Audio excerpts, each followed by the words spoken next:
Hello everyone, welcome back to my channel. आज मैं आपके लिए मूंग दाल डोसा रेसिपी लेके आई हूँ और उसके साथ चटनी, धनिया और पुदीने की, वो भी आज मैं आपको सिखाऊंगी।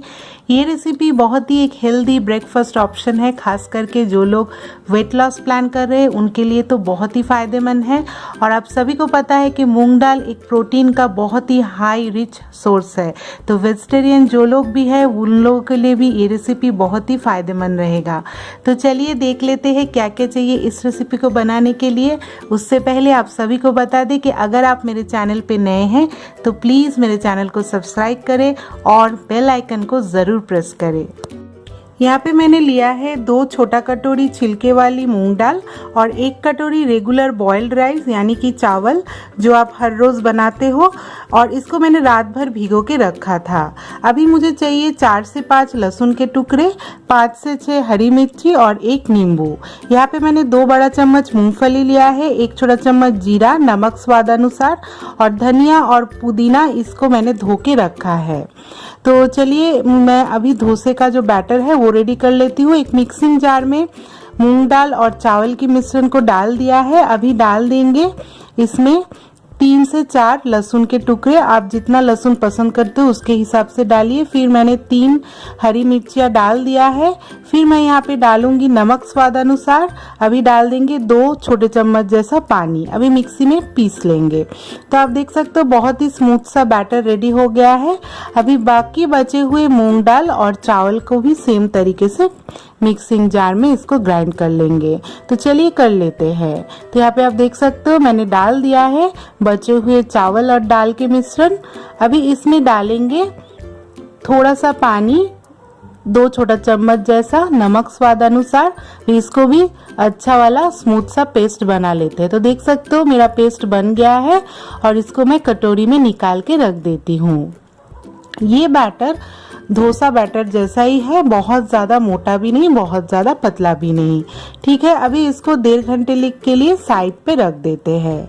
तो चलिए अभी चटनी बना लेते हैं। एक चटनी जार में पुदीना और धनिया पत्ते को डाल दिया है। पत्ते को अच्छे से धो के ही फिर यूज़ कीजिए। फिर मैं यहाँ पे डाल देती हूँ 2 से 3 हरी मिर्चियाँ।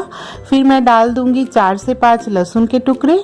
अभी डाल देंगे यहाँ पे सेका हुआ मूंगफली को मैंने हल्का सा सेक लिया था। अभी डाल देते 1 छोटा चम्मच जैसा जीरा पाउडर। थोड़ा सा पानी डालिएगा, बहुत ज़्यादा नहीं। अभी यहाँ पे डाल देते हैं 1 नींबू का रस। आपको पानी 1 से 2 छोटा चम्मच ही डालना है, ज़्यादा नहीं डालना है। ठीक है, तो चलिए अभी थोड़ा सा नमक ऐड कर देते हैं। ठीक है, तो नमक भी आपके स्वाद अनुसार डालिएगा।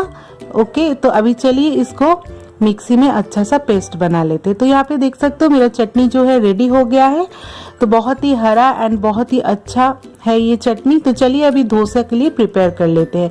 तो एक तवा ले लिया है। अभी इसमें थोड़ा सा ऑयल डाल के प्याज से ग्रीस कर लेते हैं। और टेम्परेचर बहुत ज़्यादा हाई भी नहीं रहेगा और बहुत ज़्यादा लो भी नहीं रहेगा। इस टाइम पे मीडियम से लो में ही रखिए गैस के फ्लेम को। अभी आप देख सकते हो 1 बड़ा चम्मच बैटर डाल के डोसा की तरह राउंड शेप देते हुए डोसा मैंने डाल दिया है। अभी एक साइड मेरा पक गया है तो मैंने दूसरे साइड से इसको पलटा दिया है। अभी चलिए दूसरे डोसा भी रेडी कर लेते हैं। थोड़ा सा ऑयल डाल के इसको ग्रीस कर लीजिएगा। मेरा जो तवा है बहुत ही ज़्यादा गर्म हो गया है, तो थोड़ा सा पानी और इसमें छिड़क देते हैं ताकि टेम्परेचर जो है वो मेंटेन रहे, एक तरह रहे। तो यहाँ पे देख सकते हो मैंने 1 बड़ा चम्मच डोसा का बैटर डाल दिया है और राउंड कर लिया है।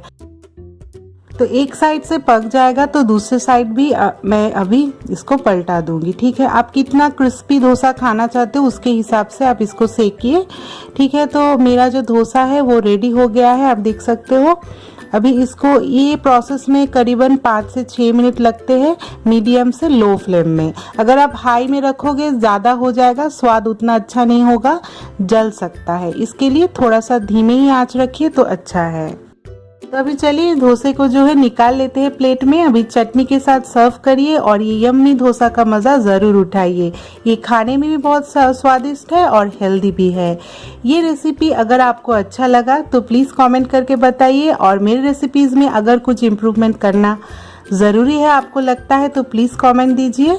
ठीक है, देखने के लिए बहुत बहुत धन्यवाद। Thank you for watching.